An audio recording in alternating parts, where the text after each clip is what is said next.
Bonsoir à tous, ravi de vous retrouver en ce jeudi 24 octobre. Toute l'actualité près de chez vous, reportages, interviews, portraits et votre météo à venir avec de la pluie au programme ce week-end. Aux États-Unis, la fondation américaine Princess Grace a célébré en présence du prince souverain son 40e anniversaire. 40 années à soutenir les talents créatifs dans les domaines de la danse, du théâtre et du cinéma, avec notamment une récompense de prestige pour l'acteur américain Michael Douglas. Nous nous rendrons à New York dès le début de ce journal. En principauté de son côté, dans sa résidence, le ministre d'État, Didier Guillaume, a reçu hier le Conseil stratégique pour l'attractivité. Frédéric Gintas, son secrétaire général, reviendra ce soir avec nous sur les grands axes de travail en la matière. Vous l'aurez certainement remarqué, la mise en sécurité du versant rocheux surplombant la place d'Armes est en cours. Tout savoir dans un instant sur ces travaux du moment. Gros plan ce soir sur un événement qui attire petits et grands en nombre chaque année, la foire attraction qui bat son plein depuis une semaine déjà, et ce, au beau milieu des vacances scolaires, ce sera notre Focus Info. Enfin, littérature, le livre que je n'ai pas écrit, c'est pas moi qui le dis, mais c'est le titre du 3e roman de Laure Gourège qui est venu présenter ce détonnant ouvrage à l'Hôtel Métropole.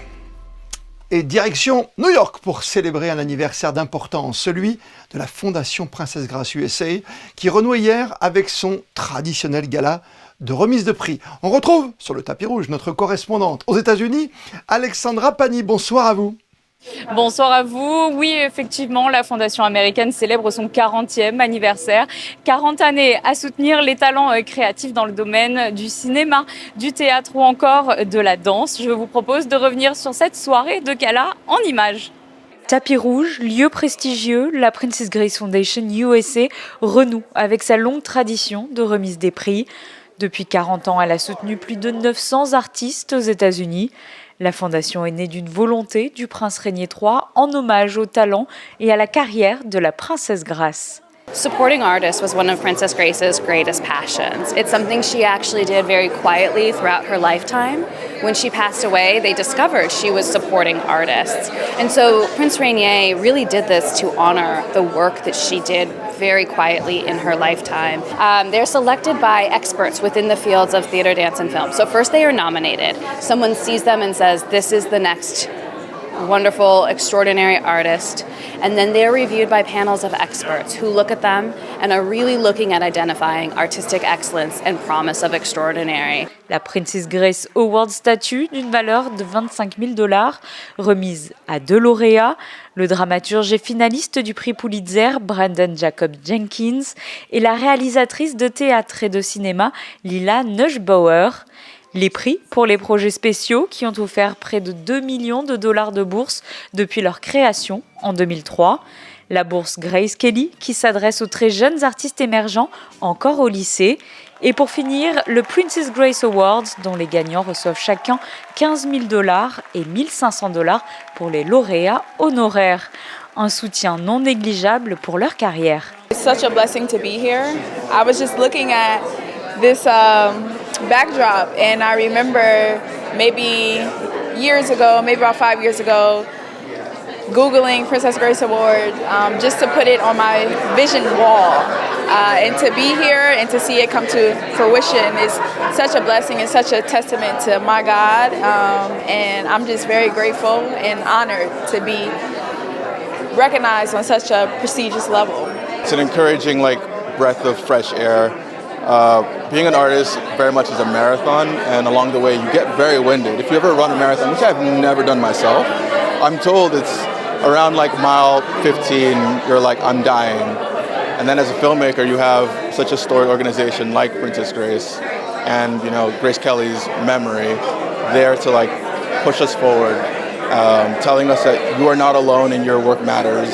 And with everything you do, there is vision, there is sight, and there is love, because it's just a lovely foundation. I think that it's part of the legacy, of receiving this award and then going on to continue to do work. It's substantial support.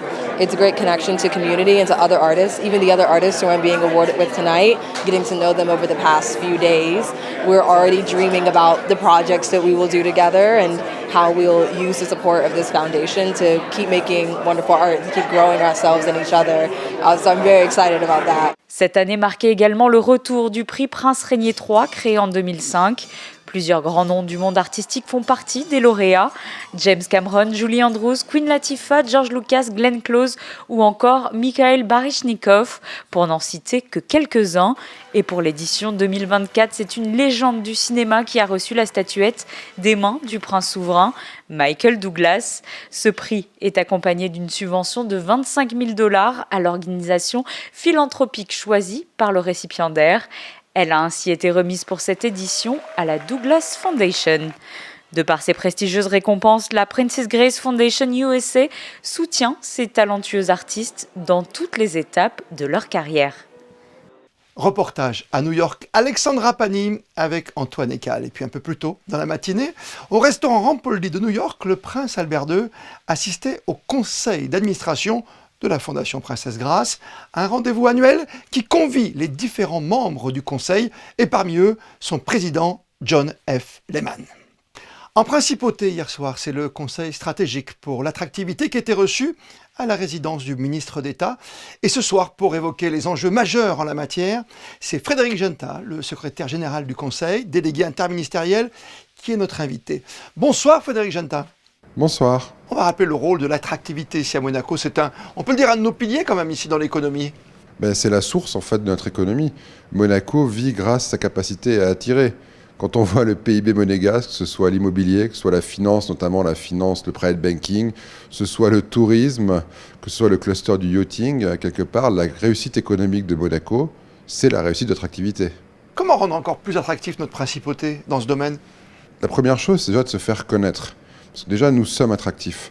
Nous sommes un pays qui avons des bases très stables, une stabilité institutionnelle avec le prince souverain, une sécurité forte, des finances saines. Déjà, il faut se faire connaître. Il faut partir à l'étranger. Il faut, quelque part, que nos cibles connaissent Monaco, identifient Monaco.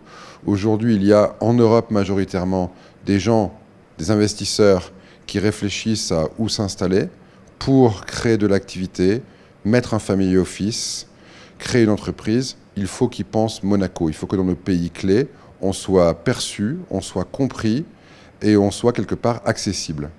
On connaît les qualités de Monaco, la sécurité, le dynamisme culturel, sportif, bien sûr. Aujourd'hui, qu'est-ce qui peut faire la différence ? C'est peut-être des taxes qui sont moins élevées, par exemple, chez nous ? Encore et toujours ? La première chose qui fait la différence pour ces gens-là, c'est la capacité d'accueil. Il faut qu'on soit compétitif sur l'accueil, qu'on ait les bonnes infrastructures pour accueillir ces gens. Je pense notamment en termes d'école internationale, je passe en termes de capacité à accueillir des bureaux, à des family office.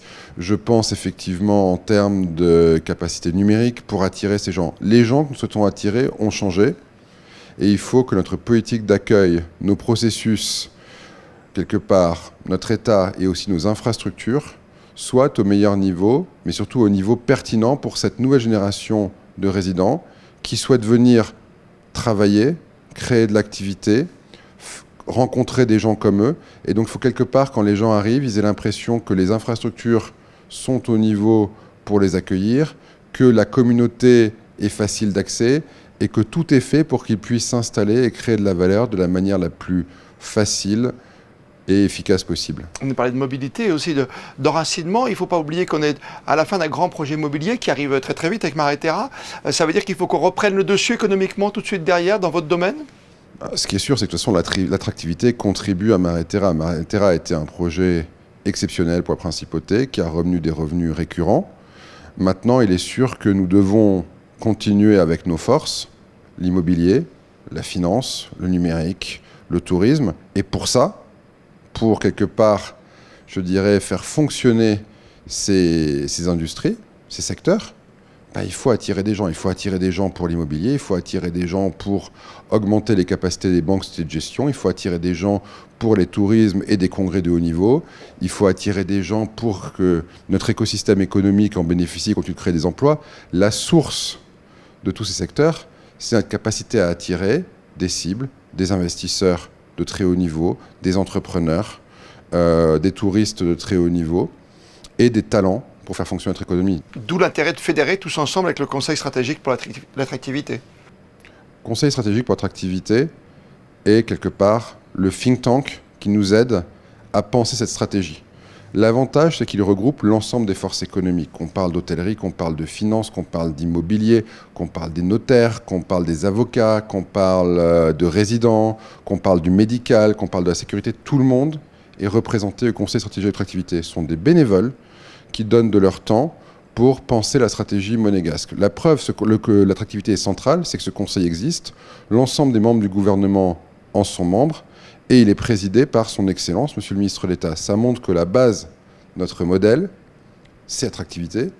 Et quelque part, on la définit tous ensemble, en équipe, pour arriver au résultat qu'on souhaite, c'est-à-dire une croissance économiquement forte au service de la prospérité du pays. Et on n'oublie pas donc que pour ce Conseil stratégique pour l'attractivité, il y a quelque part une obligation de résultat dans un monde de plus en plus concurrentiel, pour conclure, Frédéric Gintin. Mais déjà, il y a une obligation de résultat pour Monaco. C'est que Monaco ne peut pas grandir, prospérer, avoir cette croissance et maintenir toute sa prospérité et sa capacité sociale si on n'attire pas ses talents, si on n'attire pas ses investisseurs. Donc quelque part, l'obligation de résultat, elle est évidente parce qu'on parle de l'économie monégasque, on parle de la prospérité du pays, on parle de l'avenir du pays. Donc on sait qu'on n'a pas d'autre choix et on sait qu'on est sur une matière humaine qui est compliquée. On n'est pas comme des pays qui ont du pétrole, du gaz, ou quelque part du pétrole, du gaz, c'était pareil il y a 50 ans où aujourd'hui on l'extrait et on le vend. Oui.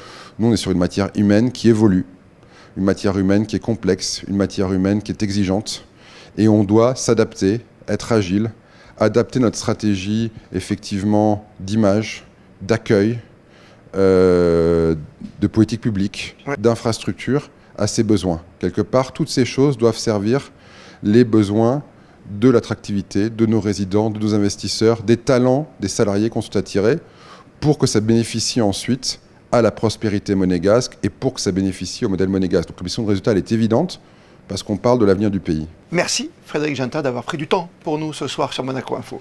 Merci à vous. Entretien à retrouver quand vous le souhaitez sur le site de Monaco Info. Afin d'éviter tout risque d'éboulement, des travaux de sécurisation du versant rocheux qui surplombe la place d'Armes sont en cours. Combien de temps ces travaux vont-ils durer? Quelles sont les différentes phases? La réponse dans ce reportage de Frédéric Elion, Alexandra Marangoni et Clélia Renaud. Avec les intempéries et les phénomènes pluvieux extrêmes, des chutes de pierres ou de blocs peuvent se produire. Afin de prévenir tout risque d'éventuel éboulement, des travaux de mise en sécurité du versant rocheux situé au-dessus de la place d'Armes ont débuté le 3 octobre. Ce projet a été initié à l'initiative du Palais Princier il y a déjà bien 3-4 ans, à la suite de plusieurs chutes de pierres qui avaient été recensées. Donc il y a eu toute une phase d'études préliminaires et jusqu'à des études de conception et un appel d'offres qui ont été lancés. Là, on est en phase vraiment de travaux préparatoires, c'est-à-dire qu'on a mis en protection tous les enjeux existants, c'est-à-dire le bâtiment de police. On a une phase à la fois où on protège les enjeux en provisoire et une autre phase en parallèle qui est réalisée par l'entreprise de Skydeck, la mise en place d'une galerie de protection piétonne le long de la place d'Armes. Des opérations de confortement sont réalisées sur des blocs potentiellement instables, ainsi que le débroussaillage et la pose de grillages et de barrières, le tout dans le respect de l'environnement et des espèces présentes sur site.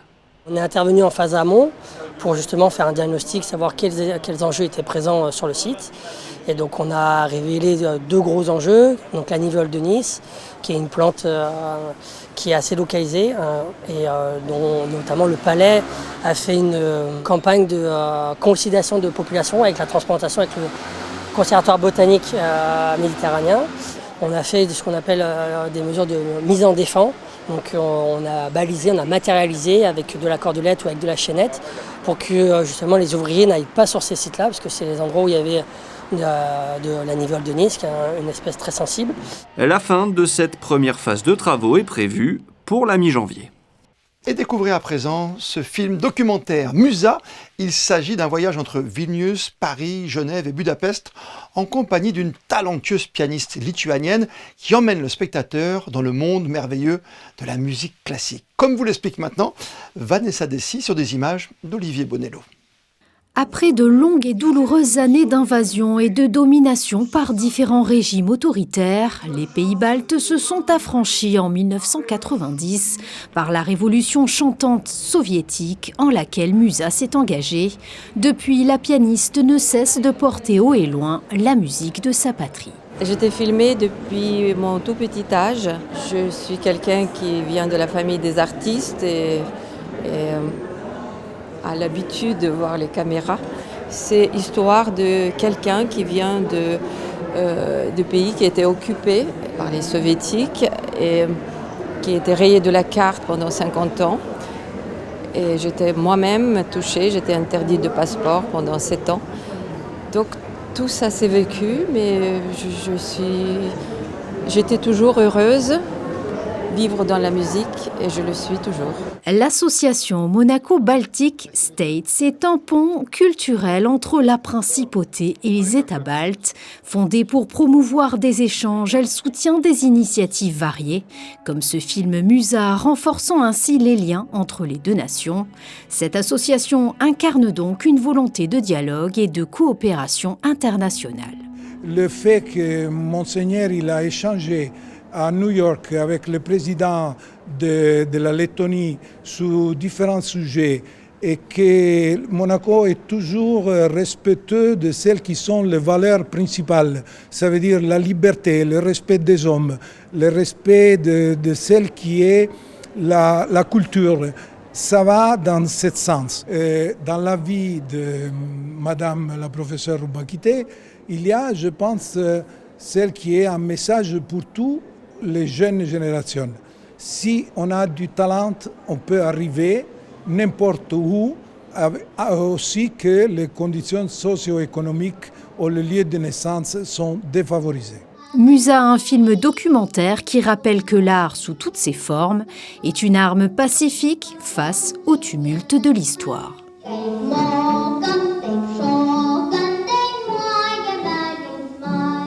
La culture en principauté, formidable secteur d'attractivité, avec un cycle de conférences qui se poursuit à l'Auditorium Régnier 3. Le thème aujourd'hui, M&M, musique et Monaco, une longue histoire d'amour consacrée à l'évolution du philharmonique dans l'histoire de la principauté depuis sa création, cette belle et riche histoire d'amour dans laquelle s'entremêlent les destinées de Monaco et de celles de la musique à Monaco. Conférence animée aujourd'hui par André Perraigne avec un détour vers les années 1880-1890 où Corniche venait écouter l'orchestre de Monaco. La littérature, elle aussi, a toujours eu une place d'importance en principauté, et grâce notamment au rendez-vous culturel de l'hôtel Métropole, l'occasion est toujours belle de rencontrer, de découvrir des auteurs, à l'image de la visite hier d'une jeune écrivaine au style incisif et dans l'air du temps, Laure Gourège, qui vient de publier un étonnant 3e roman, au titre qui ne laisse pas indifférent, le livre que je n'ai pas écrit, et qui est déjà un succès. Et pour donner la tonalité de votre ouvrage, si je vous dis, Laure Gourège, bonsoir à vous, j'ai tâché d'être drôle sans faire d'humour, d'être légère sans être gaie, d'être optimiste sans jamais être confiante. Ça vous parle ? Bonsoir. J'ai tâché d'être drôle, vous avez vu, tout de suite, sans faire d'humour. Ah oui, vous aviez le ton de l'humour. Ah, ça vous rappelle quelque chose, ça, d'être légère, sans être gaie, d'être optimiste, sans jamais être confiante? Ça me rappelle quelques essais ratés, mais bon.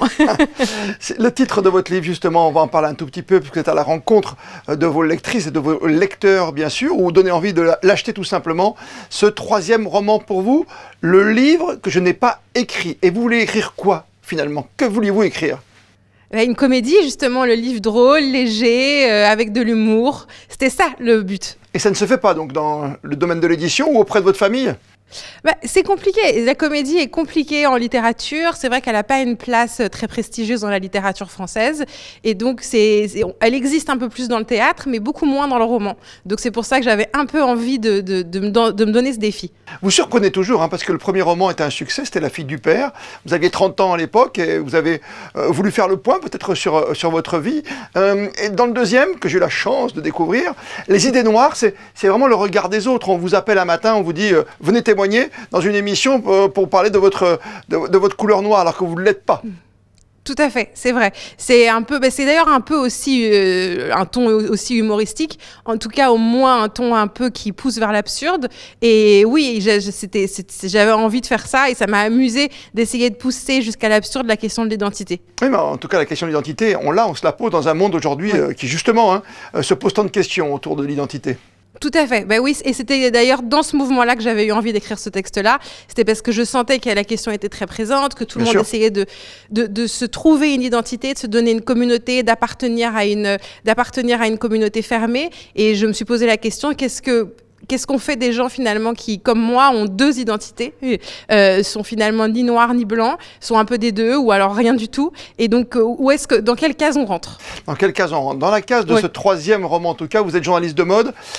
On sort du Covid, vous êtes plusieurs à vous poser plein de questions, savoir ce qu'on fait. Est-ce qu'on reste dans un petit peu le côté triste de la chose ? Il faut sortir un peu de ses gonds. Il faut faire autre chose. Vos parents habitent aux États-Unis. C'est pas simple pour vous.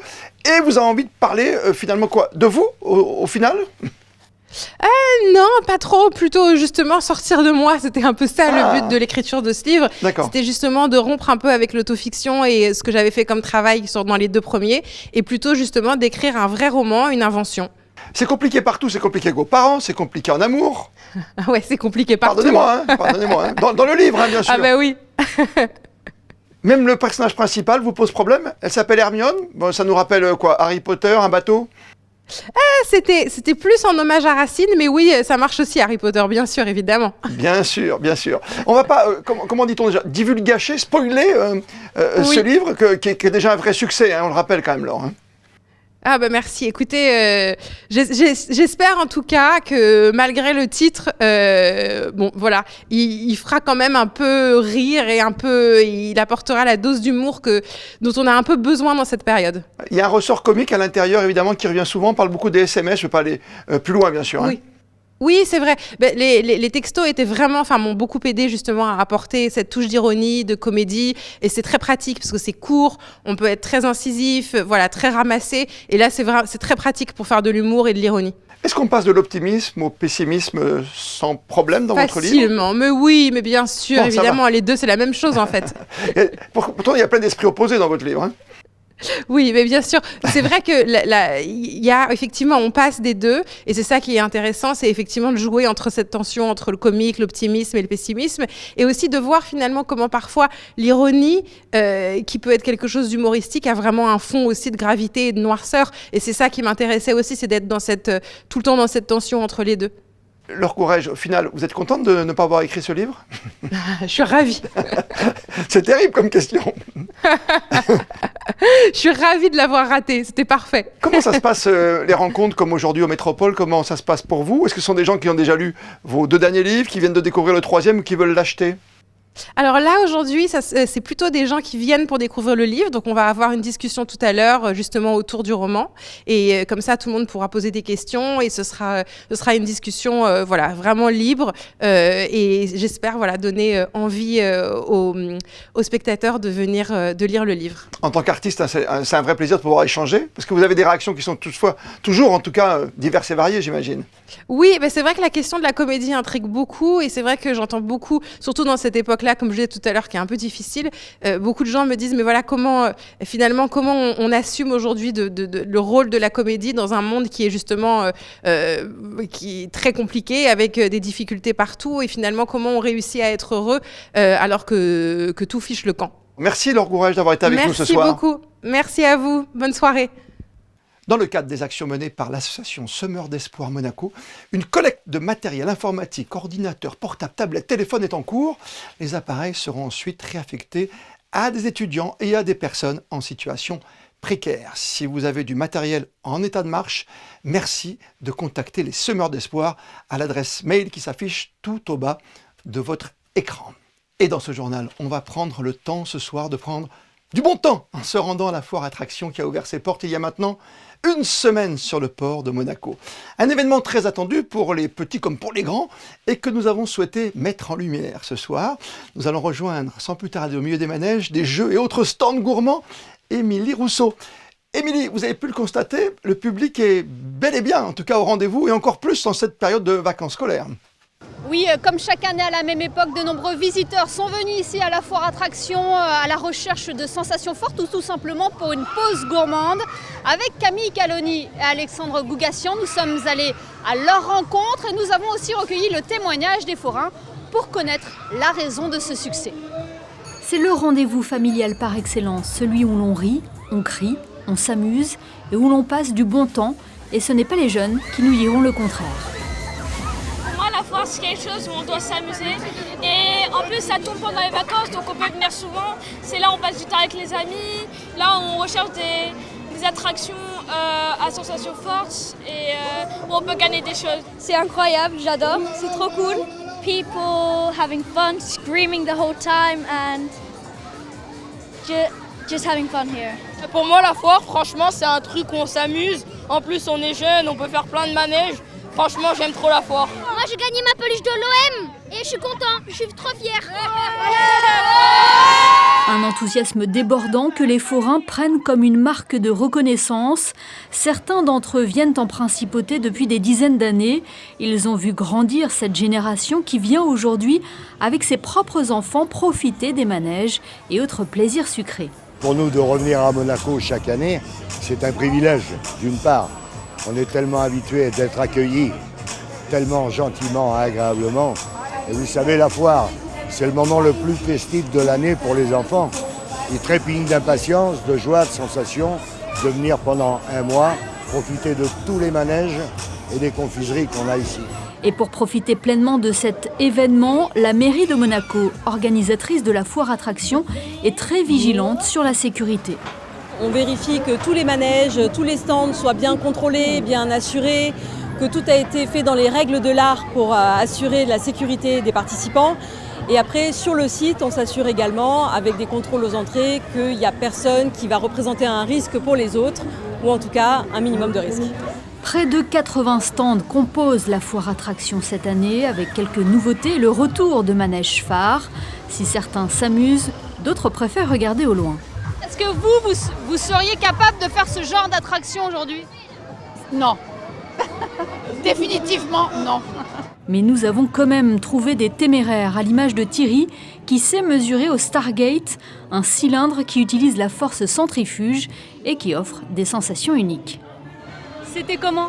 C'était extraordinaire, c'était une sensation qu'on ne connaissait pas. Suspendu comme ça, accroché à un mur, jamais fait. Qu'est-ce qui vous a amené à faire ce manège? On a vu que ça tournait vite, on s'est dit, au lieu de boire un coup, on va faire un tour de manège. Voilà, c'est tout, mais c'était extraordinaire. Nathan, lui, est un habitué des lieux. Il a choisi le Pulsion, situé sur la darse sud du Port Hercule, pour faire le plein de sensations. Chaque année, je le fais. C'est amusant. Habituellement, je le fais avec des amis. Là, ils sont partis. Sinon, ça va. Confiant. On te laisse monter et on recueille ton témoignage après, d'accord? Alors, c'est un genre d'éolienne. Quand on le voit tourner, un petit peu comme une hélice, il fait 45 mètres de haut. Il tourne à peu près à 13 tours minute. Ça fait 21 mètres secondes. Il y a 5 G positifs, 1 G négatif. Il y a une belle sensation qui ne rend pas malade normalement. C'est en effet l'effet inverse que l'on voit sur le visage de Nathan à la sortie de l'attraction. Nathan, on t'a vu très à l'aise, hein? Ouais, ça va, j'ai l'habitude. Ça fait 2-3 ans que je le fais un peu tout le temps. C'est une belle attraction parce qu'on voit la vue. À chaque fois qu'on est à l'arrêt, à la fin, on profite. C'est que du plaisir l'attraction. Raconte-nous un petit peu les sensations qu'on a. La première fois qu'on le fait, souvent on ressent des picotements. C'est un peu normal, puis on nous stresse un peu et là, après on prend l'habitude. C'est marrant quoi. Entre amis ou en famille, la foire attraction reste un moment convivial, un retour en enfance pour certains, le plein de souvenirs pour d'autres. C'était très bien, oui. Il fallait quand même les accompagner, ça bouge beaucoup. Et puis là-bas dans le tunnel, il se renverse un petit peu, alors c'est impressionnant pour elle. Mais c'était très bien. La foire attraction, c'est également les stands gourmands, des incontournables auxquels nous n'avons pas pu résister. C'est un passage obligatoire, la gaufre, pour vous? Bien sûr. Elle connaît, elle vient depuis qu'elle est toute petite. Moi, je découvre, mais c'est toujours délicieux, quoi. Ah oui, c'est le passage obligatoire de prendre la gaufre avec le Nutella. C'est obligé. Et la chantilly. Et la chantilly. La maison Rodi s'installe chaque automne à Monaco et ce depuis plus de 40 ans. Elle ravit les papilles des clients et a même inscrit à sa carte la gaufre de Monaco aux couleurs de la principauté. Mais ce n'est pas la seule saveur proposée. Il y a plusieurs parfums, le chocolat, la crème de citron, c'est moi qui l'a fait. Ça plaît beaucoup. Le chocolat maison est indétrônable, c'est celui de ma grand-mère. Ça marche très bien, ouais. À quelques pas de là, une autre maison familiale présente à la foire attraction depuis 74 ans, le stand Michel qui propose sa spécialité. C'est le chichi, le beignet marseillais. C'est un beignet au sucre qu'on peut fourrer au Nutella ou alors avec des véritables rondelles de pommes. Le chichi ici est cuisiné en direct devant vos yeux, 2 minutes 50 de cuisson pour que la pomme soit saisie à l'intérieur du beignet. Et voilà. Nous, on n'a pas été très courageux pour faire les manèges, mais par contre, l'appel de l'estomac a eu raison de nous. Profitez bien, vous aussi, jusqu'au bout, Émilie, de la foire attraction ouverte jusqu'au soir de la fête nationale, le mardi 19 novembre. La météo pour ces prochaines heures, c'est avec vous, Frédéric Elion. De la pluie le matin, beaucoup de nuages et quelques éclaircies l'après-midi. Le temps sera instable vendredi, Christophe. Les températures seront comprises entre 17 et 20 degrés. Vendredi 25 octobre, ce sera la Saint-Enguerrand. Et comme le veut la tradition, on termine votre journal en images avec l'ouverture du Tennis Europe Juniors Masters. Et juste avant le coup d'envoi de la compétition, la cérémonie d'ouverture au Monte Carlo Country Club, qui a déjà vu depuis 3 ans maintenant plusieurs pépites, plusieurs talents, garçons et filles de moins de 14 et de 16 ans, s'exprimer au plus haut niveau sur la terre battue monégasque pour un titre là aussi de prestige. Les photos sont signées Stéphane Dana. Et notez-le bien, samedi dès 10h sur Monaco Info, vous pourrez vivre en direct toutes les finales, toute la journée, en compagnie de nos experts, Laurent Orsini et Frédéric Elion. Et puis dans un instant, ne manquez pas le 3e épisode inédit de notre série de reportages en immersion avec le corps des sapeurs-pompiers de Monaco que nous avons suivi pendant 1 an. Vous allez ce soir pouvoir découvrir l'une des nombreuses facettes du métier avec Alban Jean-Jambre et son équipe. Nous allons pénétrer dans une zone restreinte de la caserne, le CGCOS. Il s'agit du centre d'appel des pompiers de Monaco. C'est là que votre appel est pris en charge lorsque vous composez le 18 ou le 112, le point de départ de toute intervention. Demain, vendredi 19h, c'est Sarah Inkari que vous retrouverez pour un tout nouveau journal sur Monaco Info. D'ici là, belle et bonne soirée à toutes et à tous.